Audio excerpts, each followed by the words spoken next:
감사합니다.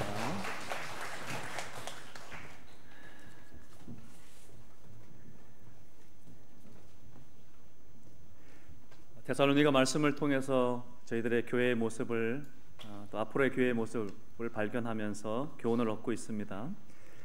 지난 주일에는 바울과 그 일행이 데살로니가 교회를 도우려고 끈질기게 노력하면서 위험을 감수하려는 그런 사역을 했고, 또 교회의 안정과 또 성도를 보호하려는 대안을 내는 그런 사역을 했었다고 말씀드렸습니다. 그 대안은 젊은 디모데를 데살로니가 교회로 보내는 것이었는데, 디모데는 기꺼이 희생하면서 데살로니가 교회로 보냄을 받게 되었다라고 말씀드렸습니다. 데살로니가 교회가 여러 환난과 시험을 겪고 있다는 소식을 들은 사도 바울은 직접 데살로니가 교회를 방문해서 그들을 위로하고 굳게 세우고자 했습니다. 그러나 그 뜻을 이루지 못하고 그의 제자 디모데를 대신해서 파송합니다. 디모데는 아테네에서 파송되었으나 그가 돌아와서 데살로니가 교회의 상황을 말할 때에는 고린도에서 했습니다. 디모데가 돌아와 알려준 데살로니가 교회의 모습은 환난 중에도 잘 견디고 있다는 소식이었습니다. 디모데가 전해준 이 소식은 바울과 일행 모두에게 만족스럽고, 또 교인들의 믿음과 사랑의 기쁜 소식을 들으며 새 힘을 얻게 되었습니다. 큰 위로를 받고 감사와 간구 기도를 합니다. 데살로니가 교회에 대한 불안과 염려를 기쁨과 감사로 바꾸었습니다. 일단 안심을 했고, 오해가 생기지 않도록 자신들이 교회를 위해 어떤 노력을 했었는지 다시 교회 성도들에게 알리고자 했는데, 이 말씀이 기록된 동기입니다. 뿐만 아니라 바울이 데살로니가 교인들을 항상 생각하며 그들을 간절히 보고자 한 것과 같이 데살로니가 교인들도 항상 바울과 그 일행을 생각하고 간절히 보고 싶어 한다는 그 소식도 듣게 되었습니다. 어쩌면 데살로니가 교인들은 바울 일행이 데살로니가로 다시 돌아오지 않는 것에 대해서 좋지 않게 생각할 수도 있습니다. 그러나 불평하기보다는 바울 일행을 간절히 보고 싶어 했습니다. 그것은 바울과 또 교인들의 관계가 짧은 기간이었지만 복음 안에서 하나가 되었고 서로 사랑했다는 것을 알 수 있습니다. 바울과 그 일행이 당하고 있는 어려운 처지와 궁핍과 여러 인간적인 환난 가운데서도 부단히 노력하며 사역한 결과는 너무도 좋았습니다. 바울은 위험 속에서도 디모데를 보낸 것은 데살로니가 교회가 바울 일행의 사정을 알리고 바울 일행이 데살로니가 교회를 얼마나 사랑하는지 그 마음을 알 수 있도록 했습니다. 하나님께서는 어려운 중에서도 애써 일한 사역자들에게 그에 합당한 결과를 보게 하시는 분이심을 믿습니다. 사역자의 부단한 노력은 종종 아름다운 결과로 돌아온다는 것을 또 알게 됩니다. 사도 바울은 복음을 전하면서 장차 받을 환난을 미리 말한 적도 있습니다. 예수님도 제자들에게 환난에 대해 말씀하셨는데 제자들의 마음을 굳게 하여 믿음에 거하라고 권하고, 우리가 하나님 나라에 들어가려면 많은 환난을 겪어야 할 것이라 라고 했습니다. 공중의 권세 잡은 사단도 성도들을 유혹하고 고난을 줄 것이며 사자같이 두루 다니며 삼킬 자를 찾을 것이라고 경고했습니다. 그러므로 이 세상에서 참된 그리스도인의 삶을 살고자 하는 성도는 환난을 당할 수밖에 없는 것입니다. 예수님을 믿는다는 이유로 미움도 받게 됩니다. 하지만 환난이 무조건 나쁜 것만은 아닙니다. 성도는 환난을 통해 믿음의 연단을 받으며 보다 깊은 신앙으로 들어갈 수도 있습니다. 믿음으로 잘 극복되기만 한다면 환난이 복이 되기도 합니다. 그 환난을 당할 때에 나 혼자 감당한다면 어렵겠지만 주님께서 도우시고 함께 하실 것을 믿습니다. 그리스도인들에게 환난은 이미 예정된 것입니다. 그러기에 장차 받을 환난을 미리 알고 대비하는 그런 신앙이 필요합니다. 아무런 예고도 없이 갑자기 환난이 닥친다면 시험에 들 수도 있습니다. 오히려 믿기 전보다 가정의 환난이 더 많아지고 개인의 사업이나 또 신상에 어려움이 생길 수 있습니다. 그러면 내가 왜 이렇게까지 하면서 예수를 믿어야 하는가 하는 회의에 빠질 수도 있습니다. 제가 다른 교회에서 새가족부를 담당하며 사역할 때 일입니다. 할머니 한 분이 등록하셨는데 그 주에 아들 부부가 교통사고가 나고 또 본인도 다리를 골절당하는 그런 사고도 있었습니다. 그때 경로당 친구들이 안 다니던 교회를 나가니까 그렇다라고 말했다고 합니다. 그래서 몇 주 지나서 결국 교회를 안 나오게 되었습니다. 그 이유는 내가 교회를 나가서 자식들이 어려워질까 봐 겁이 난다라는 그런 말이었습니다. 부모의 마음이 다 그럴 것입니다. 예수님을 안 믿는 사람들은 그냥 둬도 지옥이니까 가만히 두다가 예수님을 믿으려고 하면 사단은 안 뺏기려고 온갖 방법들을 다 동원합니다. 그때 우리는 새 가족을 잘 격려하고 잘 돌봐야 합니다. 그들의 믿음이 바로 설 때까지 1년 이상 돌봄의 시간이 필요함을 알고 노력해야 합니다. 우리도 어려운 일을 겪게 되면 복음의 말씀을 더 붙잡을 수 있어야 합니다. 사단의 시험을 깨뜨리시고 승리하신 그 주님을 바라볼 수 있어야 합니다. 성령께서 예수님과 함께 하셔서 승리하셨던 것처럼 시험을 당할 때 피할 길을 내시고 우리를 도우실 것을 믿습니다. 주의 자녀가 된 우리는 복음을 받는 자이기에 영원한 생명이 기다리고 있음을 알고 소망을 품고 인내할 수 있어야 합니다. 베드로 사도도 말씀을 통해서 말합니다. 사랑하는 자들아, 너희를 연단하려고 오는 불시험을 이상한 일 당하는 것 같이 이상히 여기지 말고 오히려 너희가 그리스도의 고난에 참여하는 것으로 즐거워하라. 이는 그의 영광을 나타내실 때에 너희로 즐거워하고 기뻐하게 하려 함이라고 말씀합니다. 성도가 환난을 오히려 즐거워할 수 있는 것은 그것이 그리스도의 고난에 동참하는 것이기 때문에 그렇습니다. 로마서 8장 말씀에도 자녀이면 또한 상속자 곧 하나님의 상속자여 그리스도와 함께 한 상속자이니 우리가 그와 함께 영광을 받기 위하여 고난도 함께 받아야 할 것이니라 라고 하십니다. 사실 성도의 고난과 환난은 시험하는 자 사탄으로부터 오는 것이 많습니다. 그렇지만 그 시험에 성도의 신앙이 위협받거나 약화되는 것이 아니라 오히려 더 단단해진다는 사실에 하나님의 은혜가 있습니다.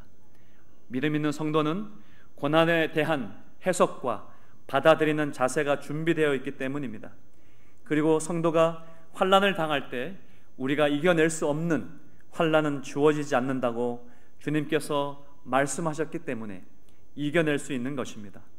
환난을 당하다가 순교당하여 죽게 되더라도 승리한 것입니다. 오히려 하나님은 우리의 모든 환난까지도 합력하여 선을 이루시는 분이심을 믿습니다. 그러니 성도들은 환난 받을 때 염려할 것이 없습니다. 하나님께서 환난 받는 자를 도우시기 때문입니다.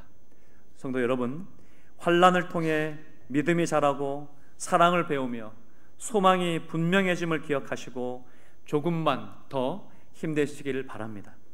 인내할 수 있기를 바랍니다.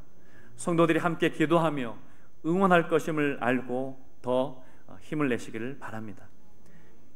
모든 사역자에게 있어 가장 뜻깊은 결과와 보람은 다름 아닌 교회가 바로 서는 모습일 것입니다.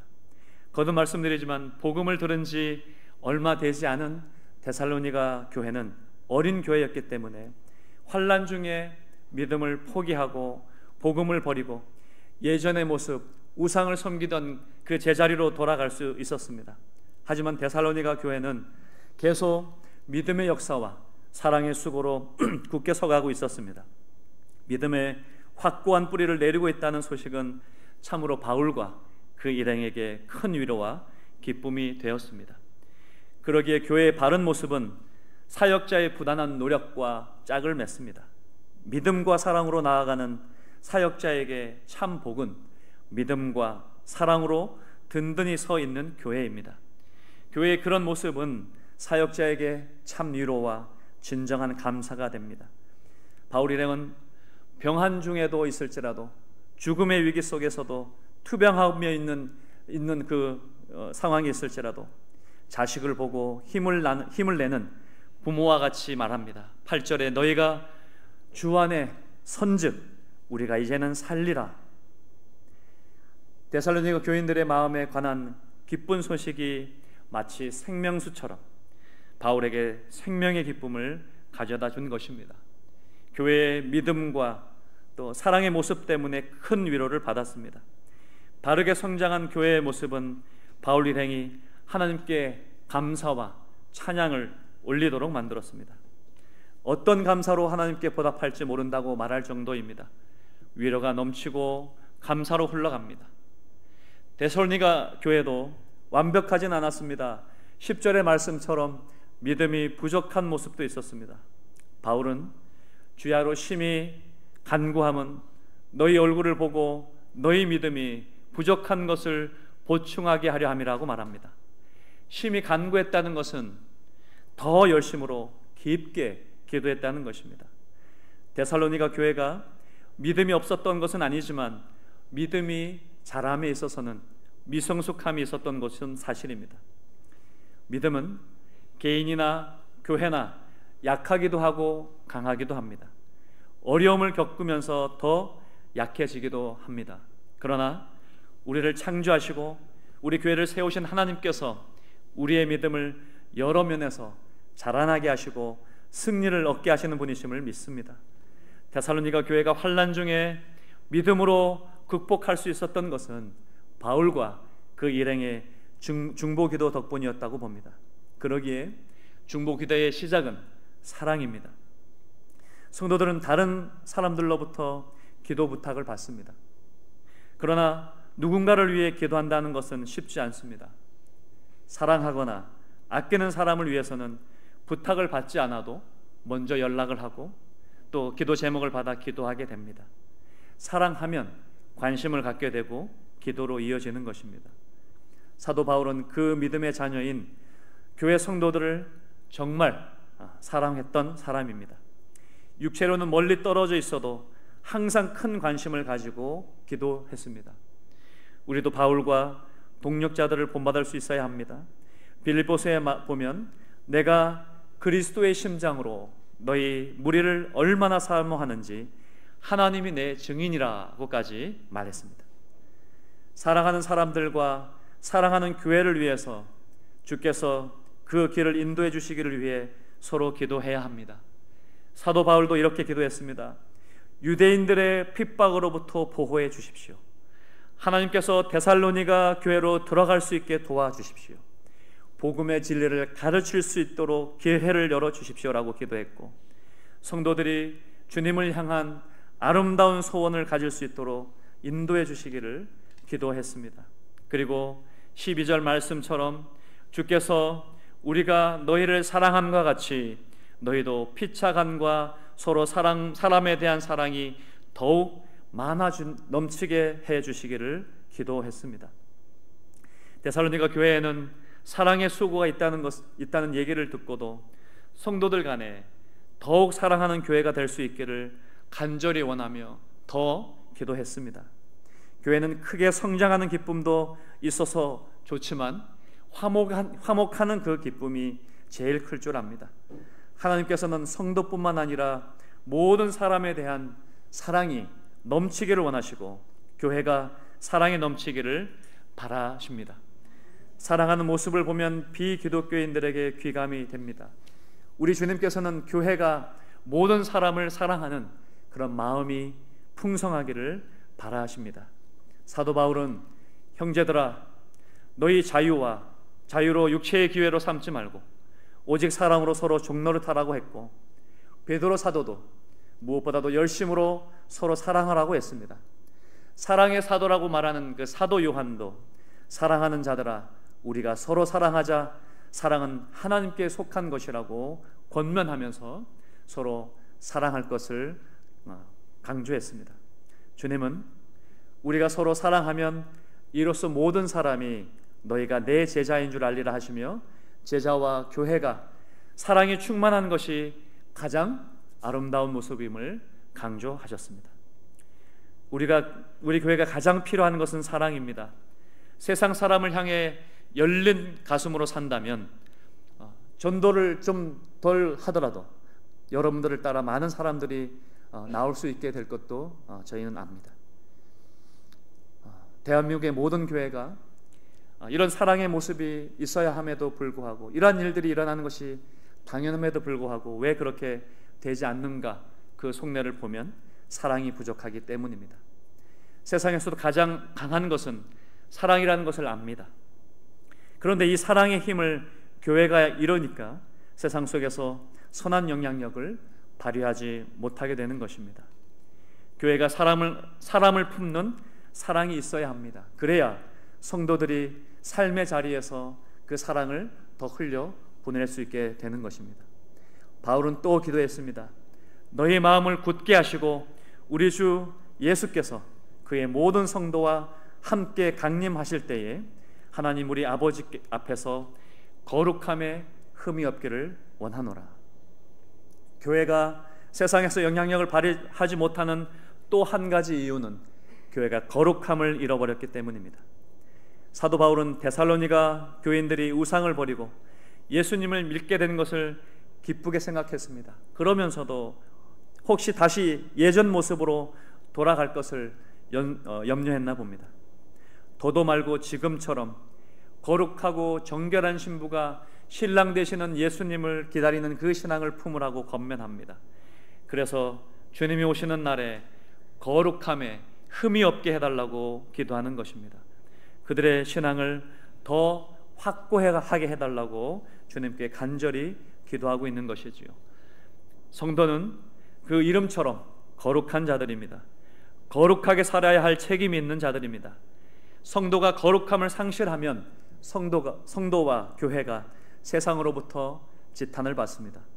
사랑의 본과 함께 거룩함의 본을 나타낼 수 있기를 바랍니다. 상황이나 환경을 이유로 거룩함을 포기해서는 안 됩니다. 연약한 인간이라 할지라도 인간인지라 실수하고 그래서 거룩함이 깨지고 무너지기도 합니다. 그러나 거룩하신 성령께서 도우셔서 또 회복하고 거룩함에 흠이 없게 해달라고 기도해야 합니다. 사역자의 노력이 교회의 결실을 맺고 그 교회의 결실이 또 사역자를 기쁘게 합니다. 사역자는 거기서 노력을 그치지 않아야 합니다. 교회가 더 온전한 결실을 맺도록 기도해야 합니다. 합심하여 더 노력하고 더 노력할 수 있어야 합니다. 우리 교회가 데살로니가 교회처럼 서로 담임 목사님이 오시면 믿음과 사랑으로 소망을 품고 든든히 서가는 결실의 모습이 나타나기를 소망합니다. 그리고 거룩함에 흠이 없게 되기를 바랍니다. 사랑이 더 넘치기를 소원합니다. 바울 일행은 데살로니가 교인들의 변치 않는 믿음과 또 사랑을 접하고 교인들의 얼굴을 보고 싶어서 자신들이 빨리 데살로니가 교회에 갈 수 있도록 간구했고 교회의 믿음과 사랑이 더욱 성숙하고 풍성해지기를 강하게 열망하며 기도했습니다. 바울과 그 일행처럼 성도와 교회를 사랑하는 마음으로 우리 교회의 모든 사역자의 노력이 계속 반복된다면 교회의 열매는 더욱 풍성하게 될 것입니다. 앞으로 그렇게 될 것을 믿기에 또한 기대가 됩니다. 하나님은 사역자의 이런 노력과 기도를 바라실 것입니다. 열매로 보답해 주실 것을 믿습니다. 앞으로 우리 모두 합력하여 힘을 합쳐 우리 교회가 그렇게 복된 교회가 될 것을 믿으며 더욱더 나아가는 저희 모두가 될 수 있기를 바랍니다. 기도드리겠습니다.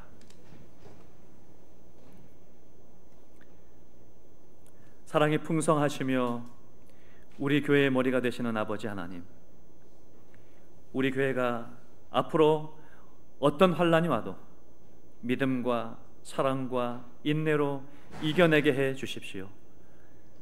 성도들이 서로 위로하게 하시고 돌아보게 해 주십시오. 교회가 더욱 사랑이 풍성하게 하시고 거룩함을 잘 지키게 해 주십시오. 그래서 삶의 자리에서 주님의 사랑과 은혜를 나누게 하시고 나눌 때에 더 풍성하게 열매 맺게 해 주시옵소서. 하나님께 영광을 올려드리는 교회가 되게 해 주십시오. 앞으로 새로울 담임 목사님과 그 꿈을 이루어가는 복된 교회가 되도록 인도해 주십시오. 우리의 생명이 되시고 왕이 되시는 우리 주 예수 그리스도의 이름으로 기도드립니다. 아멘.